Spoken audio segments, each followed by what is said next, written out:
আসসালামু আলাইকুম দর্শক, আমি নাফিস আগ্রহ নার্সারি শতাব্দী ইসলাম কামাল হোসেন বলছিলাম।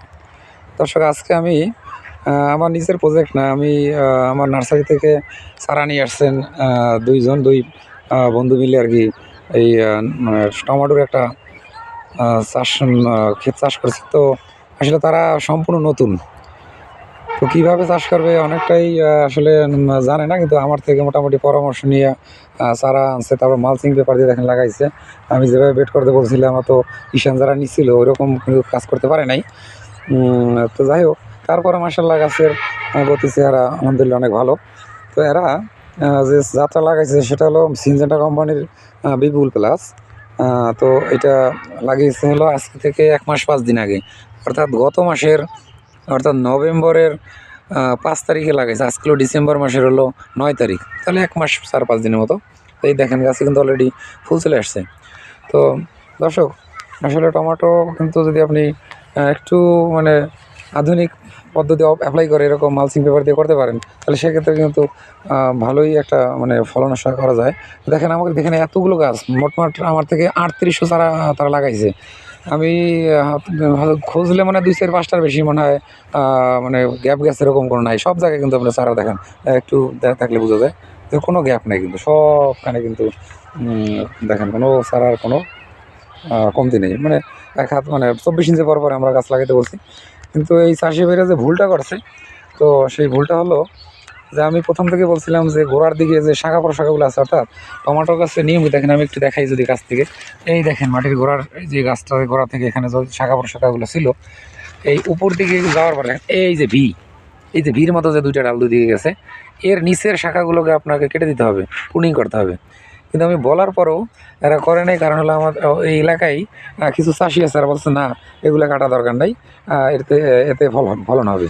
কিন্তু আসলে আমাদের বাস্তব অভিজ্ঞতা থেকে আমরা যেটা দেখছি যে ভিড় নিচে ডালপালা শাখা প্রশাখা যেগুলি হয়, এগুলো কিন্তু তেমন একটা ফলন হয় না। আসলে গাছ খুব মোটা হয়, এটা বলে ওয়াটার সাকার। আমরা অন্য ক্ষেত্রে যেমন মালটা কমলার ক্ষেত্রে দেখি যে ওয়াটার সাকার কিন্তু আসলে ফলের রসকস গাছের মানে যা শক্তি সব সঞ্চয় করার খাবার সব খাইয়ে ফেলে, কিন্তু ফল দেয় না। তো এইখানেও ওই একই অবস্থা। তো আমি বলবো যে আসলে যারা নতুন চাষি আছেন তাদের কারো কথার মানে কান না দিয়ে মোটামুটি আধুনিক যে পদ্ধতিগুলো অ্যাপ্লাই করেন, তাতে আপনারা ফলন ইনশাল্লাহ বেশি পাবেন এবং মানে লাভবানও হবেন। তো এখানে মোটামুটি 1.5 বিঘার মতো জমি, টোটাল 3800 গাছ আছে। দেখেন তারা এই পাটানের মাথায় এই যে সুতা দিয়ে দিচ্ছে, মাঝে মাঝে বাঁশের কঞ্চি দিয়েছে। এখানে বেশ সুন্দর মানে গাছের অবস্থা, এবং আশা করা যায় যে ফলনও অল্প দিনের ভিতরে, যেহেতু চলে আসছে, ফলনও ভালো হবে। কারণ আশপাশে নিচু জমি, সবাই ধান করে। এই মানে ভদ্রলোকেরা দুইজনেই শুধু দেখেন, আমাদের চারপাশে কোনো সবজির আবাদ নাই, সব ধান। তো এরাই দুইজন মানে রিস্ক নিয়ে করছে। তো আমি মোটামুটি সম্পূর্ণভাবে পরামর্শ দিচ্ছি কোন সার ওষুধ কী লাগবে না লাগবে, A to Z আমার কাছ থেকে পরামর্শ নিচ্ছে আমাদের নার্সারির পক্ষ থেকে। তো যাই হোক দর্শক, এখন আমরা এই দুই ভাইয়ের পরিচয়টা আপনাদের দেবো, যে তাদের মানে নাম এবং জায়গার নামটা একটু তারা বলবে। ভাই আসেন, সাইফুল ভাই একটু সামনে আসেন। এই আপনার পরিচয় দেন, আপনি ভাই আসেন, বলেন আপনার নাম বলেন। আমার নাম মোহাম্মদ সাইফুল। জায়গা স্থানের নামটা বলবেন। ঠিক আছে, এটা হলো পান্তাপাড়া। পান্তাপাড়া, এটা মাদারীপুর ডিস্ট্রিক্টের ভিতরে না? মাদারীপুর ডিস্ট্রিক্ট পান্তাপাড়া একটা গ্রাম। ঢাকা হাইওয়ে দেখেন, এই যে কাছ থেকে গাড়ির শব্দ পাওয়া যায়, গাড়িও দেখা যায় তো রাস্তার পাশে। এখানে হলো ঢাকা বরিশালের যে হাইওয়ের একবারে পাশে। এই হলো শাওন ভাই। এই দুইজনে মিলে এই প্রজেক্টটা করছে। আসলে তারা প্রথমেই আমার কাছ থেকে পরামর্শ নিয়েছে যে আসলে কী করবে না করবে।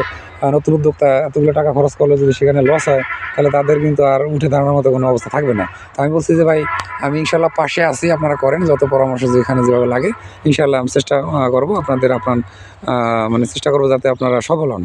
তো ভাইরা মোটামুটি এই পর্যন্ত গাছের যে অবস্থা, তাতে মাশাআল্লাহ অনেক সুন্দর। কোনো গাছে দেখেন কোনো ভাইরাস বা কুকরি বলেন যাই বলেন কিচ্ছু নাই, কিন্তু একেবারে গাছটা নিট অ্যান্ড ক্লিন ফ্রেশ গাছ। তো দেখেন আস্তে আমরা স্লো মোশনে যদি দেখাই, দেখেন তো কোনো গাছে কোনো একটা সমস্যা আছে কিনা।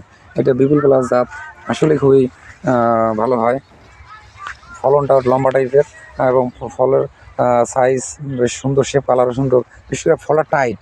এগুলো পরিবহনে 3-4 দিন আপনি যদি আপনার ঘরে রেখে দেন, সেক্ষেত্রেও কিন্তু কোনো সমস্যা নেই, নষ্ট হবে না, এবং কালারটা খুব চকচকা কালার। আমি গতবার আপনাদের ভিডিও দিয়েছিলাম আমার প্রজেক্টের। তো দর্শক, ভিডিও অনেক লম্বা হয়ে যেতেছে।